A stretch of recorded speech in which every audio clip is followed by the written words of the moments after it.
Hello, hello, and welcome back to the show. Hey guys, I am back from Dallas. I got back last night. I spent the week there.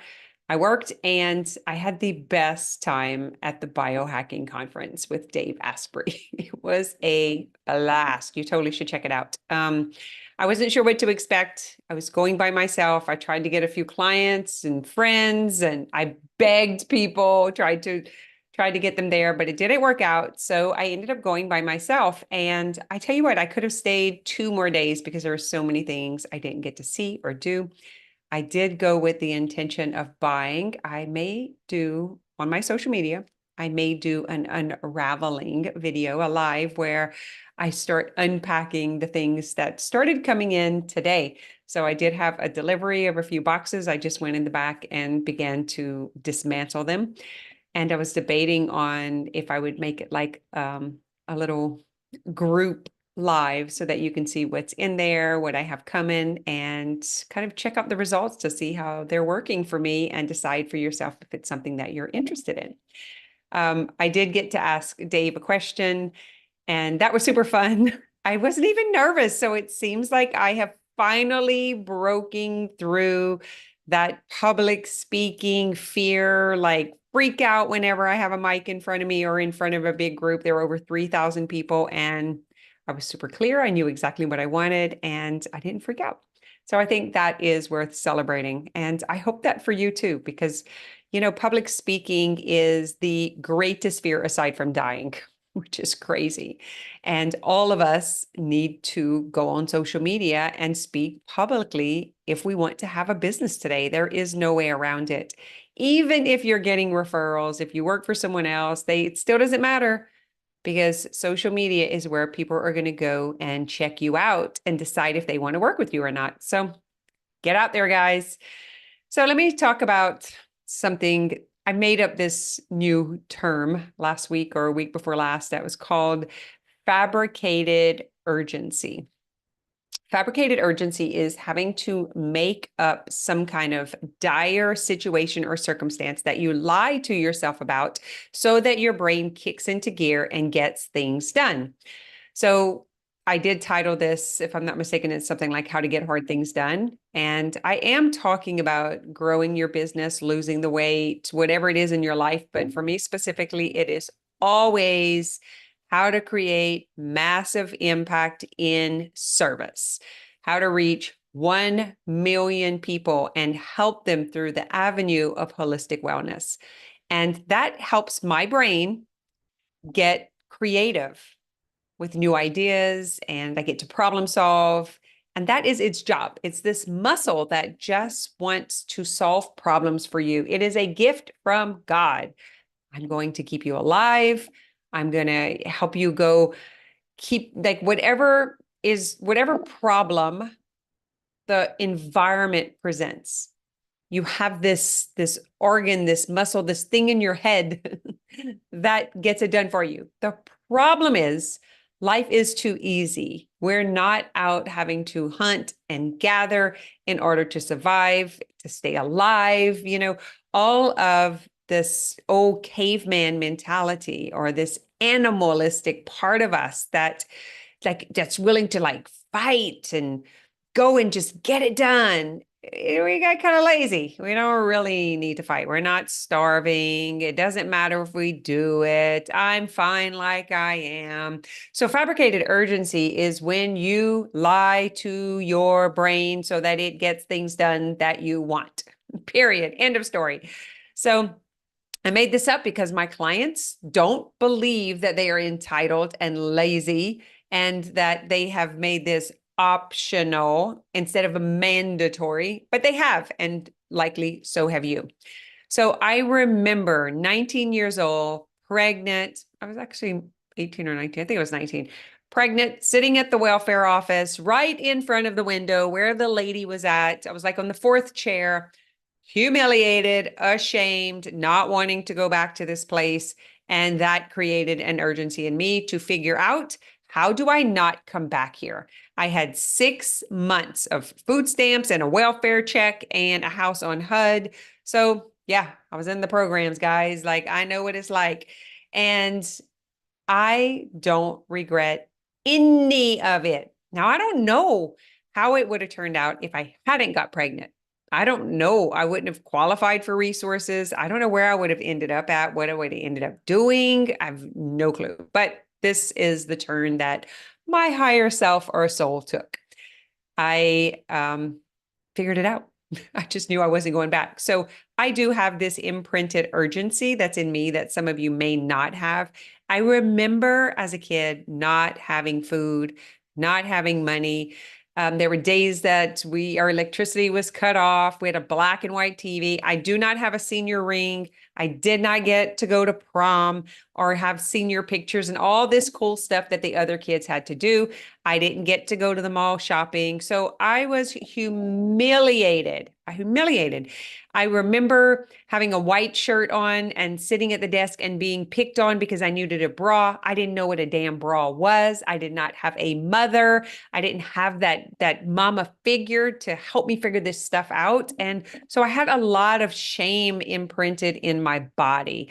That's trauma. Trauma is the separation from safety. So I had a lot of moments that I was traumatized, not because I was beaten, but because of neglect. And it was actually just lack of information, incorrect data, living the poor life in a trailer house, moving from town to town, trying to figure things out. And luckily, I had a dad who took care of his kids in a way of he didn't let us go to the streets. So we did have a place. My grandmother did take part in that. They all just did what they could, which is a lot of your stories also. I'm not blaming, I'm not shaming, I'm not pointing the finger. I'm telling the story and how I became an empowered being through that story. So what I find is happening today is many of you have not had these very hard experiences where you didn't know where your next meal was going to come from, where you were going to sleep at night. I remember being pregnant. I was in this car that my friend sold me for $125. It was kind of a gold color. The reason her dad sold it is because it would leave us everywhere as we would go. So when we would go out, it would not crank. And so he got her another car, and I bought this car for $125, and he let me make installments. So I want you to hear this, $125, and I had to make payments, a payment plan in order to pay for that car. I was making $1.50 an hour. Now I am pregnant, bringing a baby into the world, $1.50 an hour. My car was worth $125. I had no place to call home. I didn't know where I was going to sleep from night to night. Luckily, I was a kind person and people let me stay at their house until I would overdo my welcome, and then I would go to someone else's house. So I know what it's like to be in the state of urgency.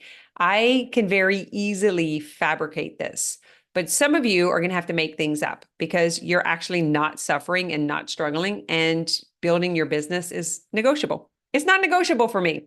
Not because of the money, because I do have a home, I do have a family, I do have a husband, I have friends, I have clients. So I am not in a state of urgency, but I still fabricate urgency so that I can do the things I don't really want to do. Doing Instagram lives sucks. No one is there. It's very boring. I feel like an idiot blubbering and talking to myself. I hate it. I do it because I need to get attention. I need to hack the algorithm. I need to get things moving. And so I just kind of made a fun game out of it, which is if you come to my Instagram live, I will connect you with other people who were there, get you to follow each other. I got a message from a friend the other day and she was like, hey, I need more followers. When are you doing your live? Just go do your live so I can get some followers. I think she hit 3,000, or whatever her next number up was. So she sent me a message on that. That makes it fun. See, that's me fabricating urgency. So for those of you who want to be in this challenge that I'm doing this month, even if you're catching this on the replay later, you can still do it. I am challenging my clients to get 5 new clients this month. Because we are on a mission, we have a target to hit, and that target is to impact 1 million people with holistic wellness. And so I am kind of upping the ante with my clients. I'm kind of pushing them and getting them to help me. I was like, let's go help 1 million people. How many are you going to help? And so we are collecting the data of how many people we serve, that we do sessions with, that we impact, that we sign up as clients. And the goal is to get 5 new clients this month because we want to impact that many more people. So imagine 10 people do it. Now we impact 50 people. Now those 50 people will impact someone else. And that's how we're going to get this done. But we're going to keep the data on it. So again, I'm fabricating urgency. So I'm putting myself in a game. I made up the rules and I know what the obstacles are and I know what the bing, we won, yay. I know what that is. And these are the games that I play with that thing in my head so that I can succeed. And my success for me personally is creating impact because it's boring, boring, boring. I need something to do. I need people to play with. I love coaching. I love being in presence where there's just spiritual guidance moving through me. I learn so much when I'm in session. I love helping people break through belief barriers so that they can actually achieve the things that they never even dreamed were possible. I have clients this month who are brand new coaches as of December that are making $10,000 and $15,000 months. I have one that went from 0 to 7,000 and then ended up going over 10,000. Exciting, fun. So of course I'm going to fabricate because it's going to get me doing those uncomfortable things. And those uncomfortable things are going to actually take me to the target. Do I have to do it? No, that is what's making it harder. It was easier to do when I was on welfare because my goal was life or death. I was like, I got to find a place to stay. I can't have this baby out on the streets. What am I going to do? I've got to figure this out. And so I had help. I had inside help from myself that was desperately seeking safety. Today, I'm not seeking safety. I'm pretty safe. So I've got to make it up. And that's what I want to invite you to. So think about, what do you need to tell yourself that would be the scariest thing ever?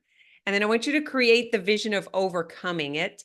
And when you go to do something and you feel a little freaked out, you start getting nervous and emotional, you bring that story up, not to put you in negativity, but just to kick your brain out of the habit of stopping.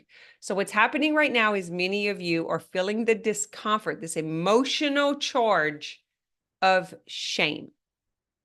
And you're letting those emotions win and stop you. So I want you to come up with something that puts you into a life or death situation, just the thing that you tell yourself, so that you can really get out there and do something else. I'll tell you, one of mine is, if I don't do it, someone else will. And I am going to be so envious, so jealous, and it's going to piss me off. So I've got to do the thing that I've been summoned to do. If I don't do it, someone else will, and I'll be left behind. So I don't want to be left behind. I don't want to be the outcast. I don't want to be at the end of the line. I don't want to lose. That works for me. What works for you? Maybe it is a real sense of urgency. Maybe your kids won't eat if you don't make the money. Maybe you will have to go back to work and you won't be able to be an entrepreneur, a business owner, or self-employed. Maybe that is the story that you tell yourself. But are you willing to stay committed, or does it make you nervous and shut you down? Our stories are going to be different. So you have to fabricate what works for you. I'm not telling you what works for me is going to work for you. I know myself better than anyone else knows me. And I have no one in my life pushing me. I do not have a coach that pushes me over the edge. I do not have a mentor that expects more of me, that they're checking in on me. No one does what I do with my clients with me. So I have to do that. I'm not a victim of that. I'm empowered by that. I get to be in control of my own damn life, and I get to go and create whatever the hell I want to create. That is important to me. I want to do something fun and exciting and interesting. I want to bring something different into the world. I want to be uncomfortable because it's better than boring. These are the stories that I tell myself. It's okay to be uncomfortable. Not a big deal. Bring it with you. How can you normalize and neutralize the shame? We're all ashamed. We're all ashamed. We're ashamed of something in our life. The difference is, do you keep standing up, grabbing the mic, delivering the message, or do you sit back down and go hide in the back room and twiddle your thumbs, cross your ankles, and cry like a baby? Like, what do you do? It's not to say that crying like a baby is like titty baby. It's really hard to cry because it's very uncomfortable. It takes a lot of courage to be a crybaby. So I'm not saying that as a little pansy crybaby. I'm saying, do you just go sit there and feel sorry for yourself because you can't figure it out? Or do you fabricate urgency so that your brain can give you the answers? Because the answers are inside of you. There is no coach or mentor that knows better than you. We can give you opinions, we can give you history, we can give you experiences, we can look at your business with a different set of eyes so that way you have this 360 perspective. We can deliver that for you. We can help coach you back into belief. Those things are right. But at some point, you have to tap into your spiritual seeking self. You've got to tap into that soul-driven part of you that wants to do something bigger than this meat suit and this mental game, just because it's interesting and exciting and it can change your world. You don't need to change the world. You just need to change your world. I am very interested in changing my world. I just came back with all these goodies from the biohacking conference, and I'm hoping you can go back and look at videos of what I looked like before and what I'm going to look like after. My goal is to lose 45 pounds and look 45, and my body age will be 45 also. Boom. That's it. That's my urgency. And what I tell myself is I'm going to look like the people at Walmart if I don't do this. Those people scare me. Have you ever looked around the Walmart parking lot? Scares me, makes me cry and cringe.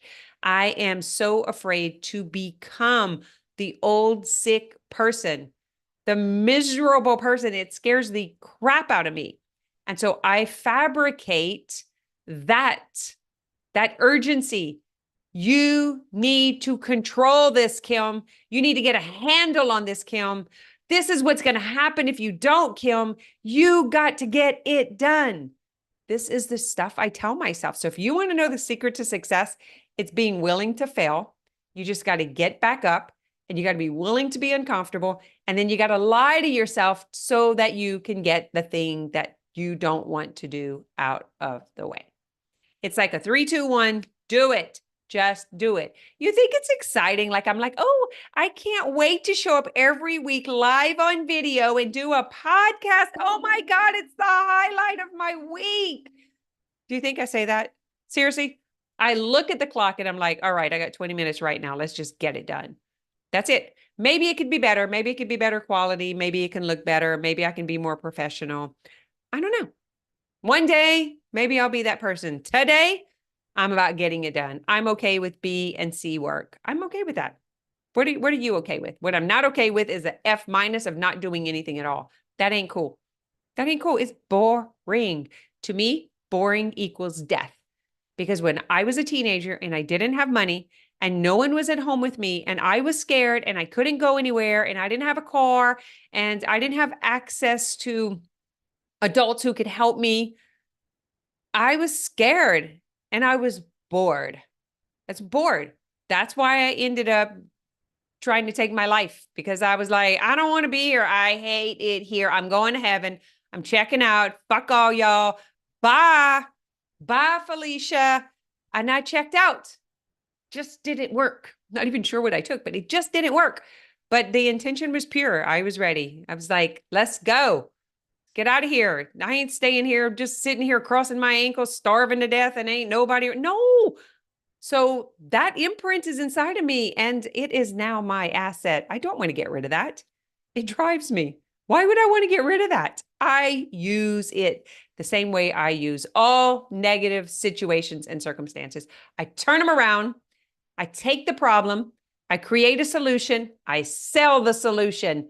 And that is the basis of my business. I just gave you the recipe to 30 years of business success.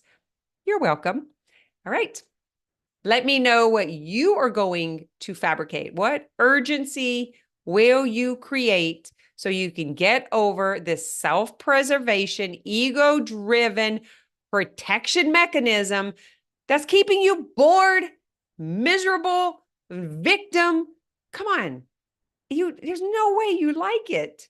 You guys complain all the time. You're petrified. You're afraid to do anything. What are you going to fabricate? What urgency are you going to instill in yourself that so you can do something else? Go get the resources so that you can go and do whatever you want to do in this life. Mwah. All right. Have a good one. Can't wait to hear what you are fabricating.